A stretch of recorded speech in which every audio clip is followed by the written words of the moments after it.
Hey folks, it's Ash from Being SWENGLISH, and guess what? I'm going to the UK. Now, as you know, I've lived in Sweden for a few years. Because of that, I haven't seen my friends and family for far too long, and I just thought it's time to get over there and revisit the UK, especially because I'm going for a very good friend's wedding. Now, it's only going to be a short trip. I'm just flying Friday till Sunday, but it's going to be enough time to at least see my friends and hopefully get there in one piece. Now, as you know, with the whole COVID situation that we have presently, it makes it very complicated. There are many hurdles and jumps that we have to go through in order to actually get to the UK. And in this video, I'm going to talk about some of those elements. Remember, regulations and policies are changing all the time. So do check before you travel to make sure that you know the latest information. So the first thing that you need to enter the UK at the moment as a vaccinated person. Now, that's where you've had 2 doses of your vaccination in Sweden. You can get what's called the covidbevis.se, covidbevis.se. And that is basically a certificate that shows that you're fully vaccinated and it's accepted elsewhere in the EU. Hopefully it's also accepted by the UK, because on their website they state that if you've had a EU approved vaccination, then that will be accepted. And so I'm very much hoping that that is actually the case when I arrive in the UK. Otherwise, I'll be very disappointed. But it does sound, certainly from interpreting the information on the government website, that that is the case. So once you've gone onto covidbevis.se, you will enter your person number, authorise yourself via Bank ID, and it will then generate a PDF certificate, which gets either emailed to you or deposited onto your email box. You then really need to print it, because for some reason written paperwork is just so much easier at an airport, less to worry about, and also it seems to be more accepted. So for safety reasons, do print it out and take it with you. Now, remember that the COVID Bevis will only be present and available for you to request at least 14 days after you've had your second dose.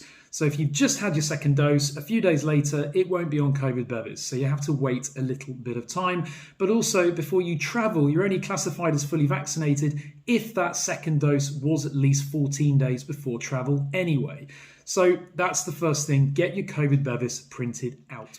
The next thing that the UK requires as a fully vaccinated visitor is a day 2 test. Now, that's if you're coming from an amber country, which at the moment Sweden sadly is.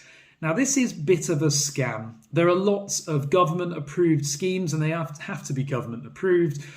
They are ranging in price ridiculously from hundreds of pounds down to 28, and there are lots of bad reviews about some of them out there. Now, the reason you need to order this day 2 test before you fly is because of a later step that we'll talk about in a minute, where you need a special code, and you get that code when you order the day 2 test, regardless of which company you order it from. Now, I've used a company called Expert Medical. They have terrible reviews, hundreds of terrible reviews, but most of them are complaining that the test didn't arrive or that they didn't get the results quickly. Now, I ordered my test in very good time because I want it delivered to the place that I'll be going. And so just make sure you give at least 10 working days before you travel and order that test in good time. I ordered mine, and within 5 days, it was delivered to the address that I specified. It's also delivered via DPD, so it's trackable, and you know when it's been shipped and when it's arrived. So that's really good. They do only cost £28 from Expert Medical. They're one of the cheapest. Most of the reviews are talking about that the results didn't ever arrive, and I have a suspicion as to why. Stupid people. In the instructions, it does say when you order from Expert Medical that you have to activate the test before you ship it back, and that requires the barcode on the little tube that you'll get with the test. So just make sure you activate the test. There's a link in the confirmation email before you send the test off, and then you will get your results. Now, one of the other complaints is that the results don't arrive in time. And if, like me, you're only travelling to the UK for 3 days, then it might be that actually the test results don't arrive before you fly back. But that doesn't necessarily matter. Now, obviously, you want to know if you're carrying COVID, but if you're fully vaccinated and you haven't got the results back yet, you can still fly home according to the government website. It doesn't matter if the results haven't arrived. It's important that you take the test and send it off. So my recommendation, just to evidence that, is to take photos of the completed test, even maybe take a photo of you depositing it back into the post, just to show that you did complete it and that you've sent it off. The next bit, which ties into that day 2 test, is the UK passenger locator form. This is a government service on the uk.gov website, and it's basically a long online digital form where you explain where you're from, where you're visiting, where you'll be staying, where you live, how long you'll be in the UK, whether you're vaccinated or not, whether you've got your day 2 test or not, and into that form you also insert the code that you got from the company where you ordered your day 2 test from. The form is a bit frustrating, in all honesty. It's a bit of a ball ache, and it takes about 10-15 minutes to complete, and again, once you've completed it, you need to print it. Quite frustrating, especially when a lot of people these days don't have a printer, or you reach for the printer and it's got no ink in it. That was at least my problem. But you do need to print it and then take it with you as well. So far that's 2 bits of paperwork: COVID Bevis and your UK passenger locator form. You can start to complete it online and then save the progress so you can complete it later. But you can only do this within 48 hours of travelling. So it's something you have to do 2 days before you leave, or at least within 2 days of departing.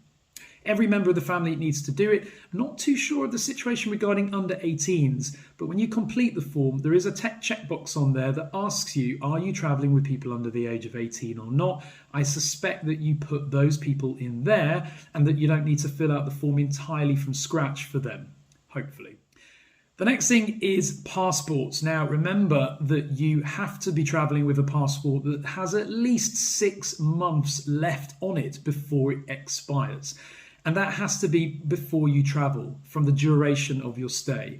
So just make sure that there's plenty of time left on it, and if not, get it renewed quickly. There are fast track services available from the UK. For a child, it costs about £120. I think an adult is £140, and you'll get your renewed passport back within a week in theory. But remember, things get lost in the post sometimes. The worst case scenario that you could be in is to send off your renewal and you don't get it back at all. Then you can't travel.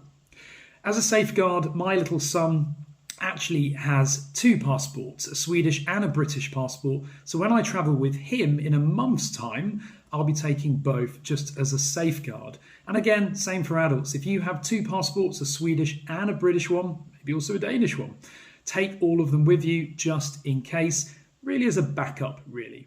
And the final thing you need is a pre-flight test. Now, even if you're fully vaccinated, the UK government says that you still need a pre-flight test, and the fine is up to £500 if you're caught having not had such a test. It can be a PCR or an antigen according to the government website. The antigen is cheaper and it's more available, it seems, in most places, and you get a quicker result. So book one of those. I've actually used a company called Vaccination, which you can book online. They have loads of slots throughout the day, every day, and it costs, I think it's 399 krona, which is about £35, so not too bad. Once you've done that, you'll then get a text message with your result, and then you can click on that link normally and it will take you to the Vaccination website, which gives you the actual result. Now, it might be worth printing that out as well. In fact, I would highly recommend it, so that if the UK authorities want to see, or if your flight operator wants to see, it's there, visible, printed, and available for them to see immediately. So that's pretty much it, really. Day 2 test, which you need to book well in advance of travelling, so it's ready for you to send off when you get there.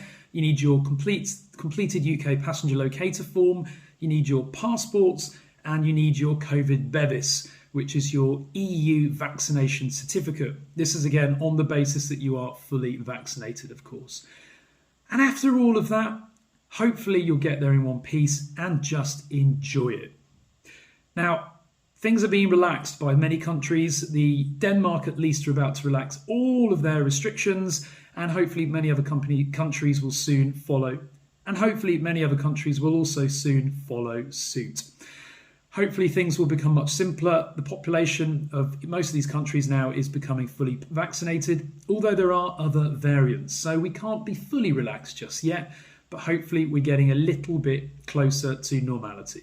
Have you travelled to the UK yet since all of this kicked off, and how was the process for you guys? Comment below on this video, give the video a thumbs up, and of course hit that subscribe button if this content is useful. Thanks for watching.